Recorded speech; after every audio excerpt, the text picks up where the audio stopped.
کہ ڈاکٹر صاحب زہر کا انجیکشن لگا دو جس سے اس کو موت ہو جائے۔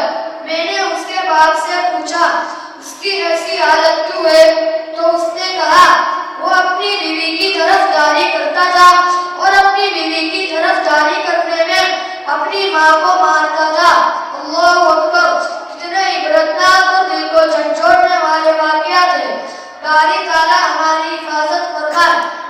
میرے دوستو، قرآن و حدیث کی روشنی میں ہمیں یہ پتہ چلتا ہے کہ اگر ماں باپ کی طرف سے کوئی بھی معاملہ ہو، اولاد کو یہ حق نہیں پہنچتا کہ ان کے اس معاملے کی وجہ سے اطاعت، فرما برداری اور خدمت میں جو ان کا حق ہو، شریعت اس کی اجازت نہیں دیتی، اس لیے اس کا خاص اہتمام کیا جائے۔ سمجھے جناب؟ جزاک اللہ حضرت، آپ نے میری آنکھیں کھول دی۔ میں آج ہی اللہ سے رو رو کر گڑ گڑا کر توبہ کرتا ہوں اور اپنی بوڑھی ماں جو ہڈیوں کا ڈھانچہ بن چکی ہے ان کے پاؤں پکڑ کر معافی مانگتا ہوں۔ اگر آپ حضرات سے میری ملاقات نہ ہوتی تو میری دنیا اور آخرت برباد ہو جاتی۔ اللہ پاک آپ حضرات کو بہترین بدلہ عطا فرماوے۔ سبحان بھائی، اب اللہ پاک کا شکر مانیے کہ آپ کو اپنی غلطی پر احساس ہو ہی گیا۔ اللہ پاک ضرور معاف کر دیں گے۔ اللہ تعالیٰ ہمیں ماں باپ کی قدر و قیمت کی توفیق عطا فرمائے اور ان کے حقوق کو ضائع کرنے سے ہماری حفاظت فرمائے۔ دوست، آپ اللہ پاک سے توبہ بھی کریں اور آئندہ خدمت کرنے کا پکا ارادہ بھی کریں۔ ٹھیک ہے دوست، میں چلتا ہوں۔ السلام علیکم ورحمۃ اللہ وبرکاتہ۔ وعلیکم السلام ورحمۃ اللہ وبرکاتہ۔ حرف انعام ہے رب رحمان کا۔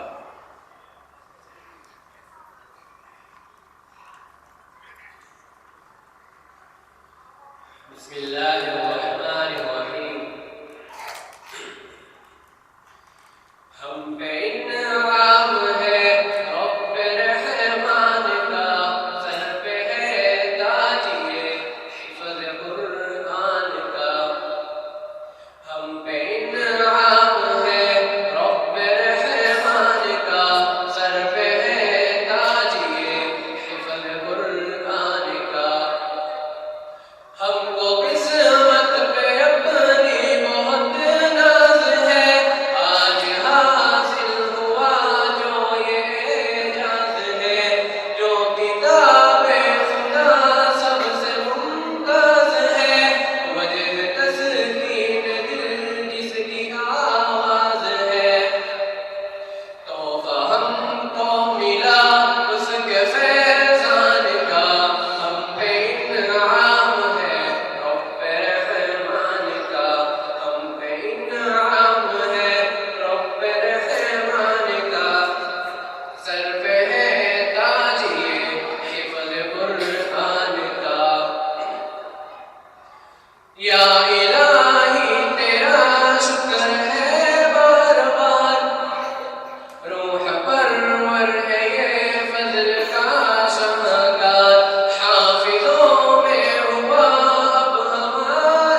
حال پوچھو ذرا دل کے ارمان کا، ہم پہ انعام ہے رب رحمان کا، ہم پہ انعام ہے رب رحمان کا، سر پہ ہے تاج یہ حفظ قرآن کا۔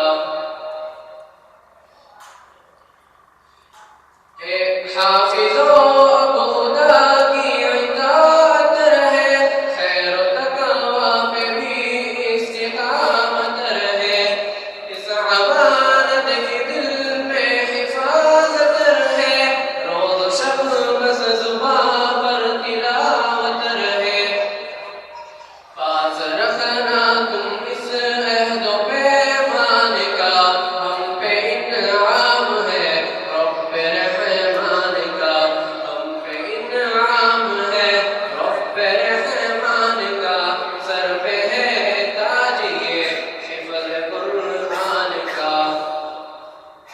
ہے دعا رب سے یہ پھول مہک صدا، دین اسلام پر جان و تن ہو فدا، نقش قرآن پہ ہو اس کی ہر ہر ادا، دور تک پھیل جائے حق کی صدا۔ ہے تقاضا یہی رب کے فرمان کا، ہم پہ انعام ہے رب رحمان کا، ہم پہ انعام ہے رب رحمان کا، سر پہ ہے تاج یہ حفظ قرآن کا۔ 1000 روپیہ، ایک خاتون کی طرف سے 500 روپیہ، انتظر قریشی کی طرف سے 1000 روپیہ، الیاس بھائی حدید کی طرف سے 500 روپیہ، اور ایک صاحب ثانی کی طرف 300 روپیہ موصول ہے۔ مہمان خصوصی کے سامنے انشاءاللہ ہمارے حفاظ اپنا قرآن کا آخری سبق تلاوت کریں گے، بے معلومات توجہ کے ساتھ سنیں۔ قل هو الله أحد الله الصمد لم يلد ولم يولد ولم يكن له كفوا أحد بسم الله الرحمن الرحيم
المغضوب عليهم ولا الضالين.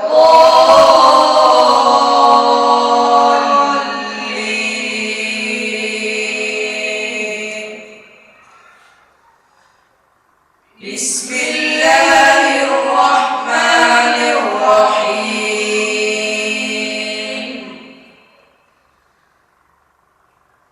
ألف لام ميم.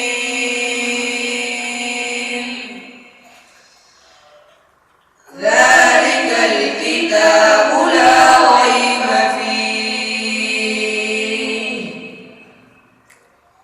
هدى للمتقين الذين يؤمنون بالغيب ويقيمون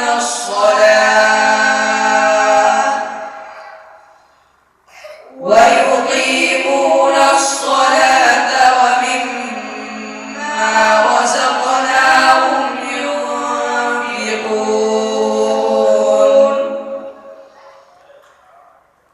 والذين يؤمنون بما